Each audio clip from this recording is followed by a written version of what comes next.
안녕하세요. 저는 단원고 김빈나라 엄마, 희생자 김빈나라 엄마 김정아입니다.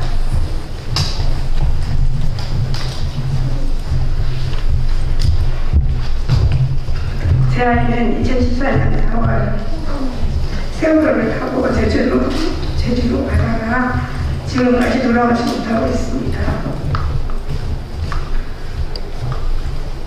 돌아오지 않는 아이가 있으니까 저희는 2014년 4월 16일에 하루도 나아가지 못하고 매일매일 그날을 다시 살고 있습니다. 많은 분들에게 세월호 참사가 이제는 기억 속 사건일지 모르지만 저희는 아직 그날에 머물러 있습니다. 저희는 평생 그날을 살아가야 할 세월호 희생자 가족입니다.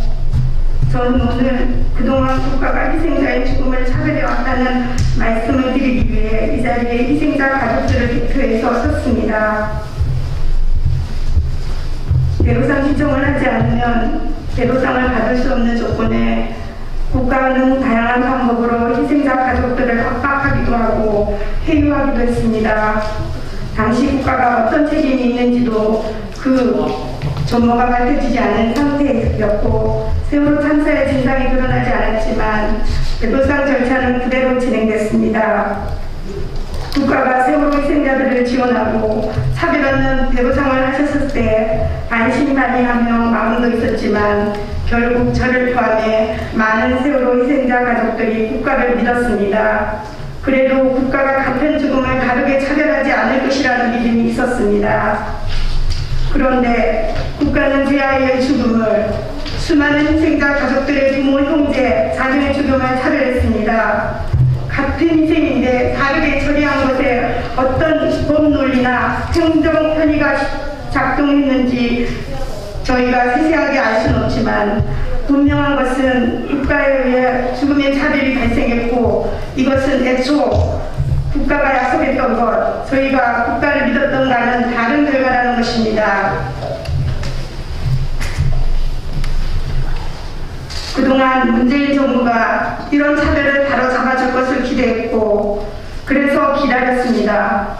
여러 번 설명하고 말씀도 드렸는데 현재까지 바뀐 것은 없습니다. 사찰위가 이 문제를 조사했고 올해 2월에 결과도 나왔지만 아직까지 국가는 여전히 그대로입니다.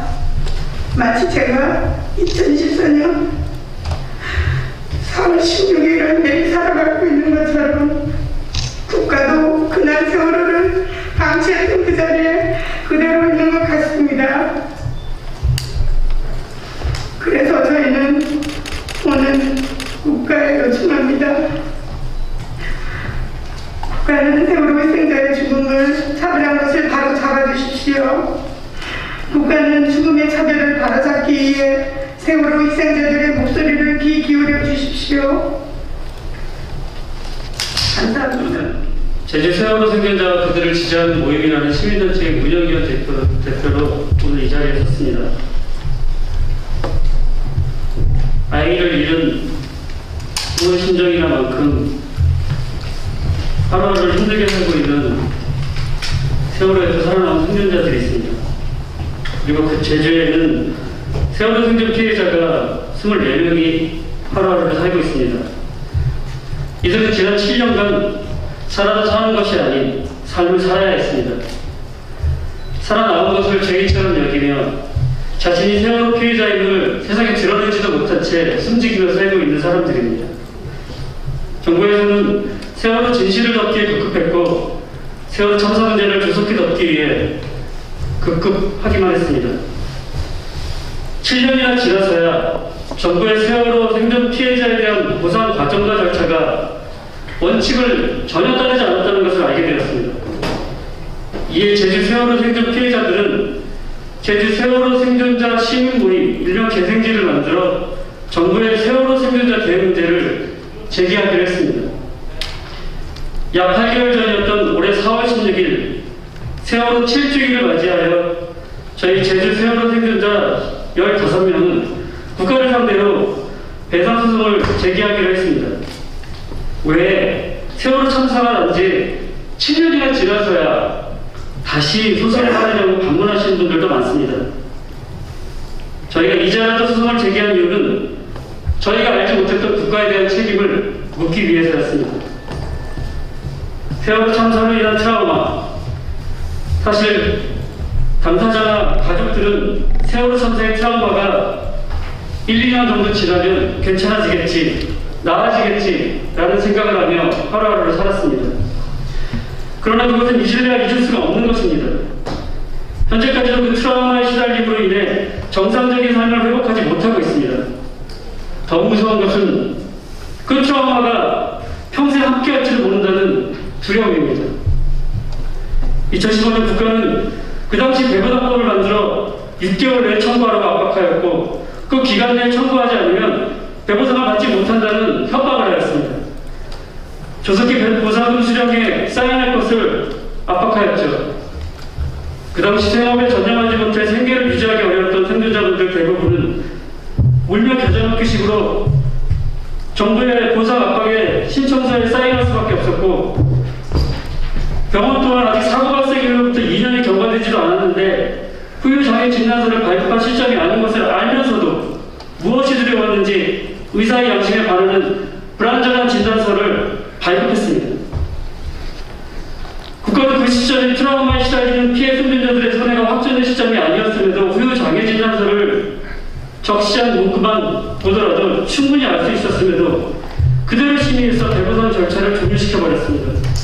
마치 수익 극대화에 혈안이 되어 있는 일부 나쁜 보험회사처럼 국가는 그렇게 졸속으로 배상을 했고, 피해 생존자들의 외침에 대해서 더 이상 지급할 것이 없다고 강변하고 있습니다. 이게 국민의 기본권을 보장해야 할 의무를 가진 국가가 취할 행동입니까? 그나마 다행스럽게 늦게라도 사천위에서 의미 있는 결과보고서를 냈고, 그 결과보고서 안에 배보상 심의의 직권 재심의를 검토하라는 의견을 담아주게 됩니다. 어쩌면 늦었지만 다행스럽고 당연한 결과라고 생각합니다. 제주에 살고 있는 세월호 생존자 24명은 국가에 호소합니다. 국가는 명백하고 중대한 하자를 가진 기존 심의 결정을 직권으로 취소하고 처리하십시오. 국가는 피해 생존자가 국민의 한 사람으로 정상적으로 살아갈 수 있도록 제대로 된 배보상 심의를 진행하여 주십시오. 국가는 국민을 보호해야 한다는 것을 결코 잊지 말길 바랍니다. 이상입니다. 준비한 기자회견을 간단하게 하도록 하겠습니다.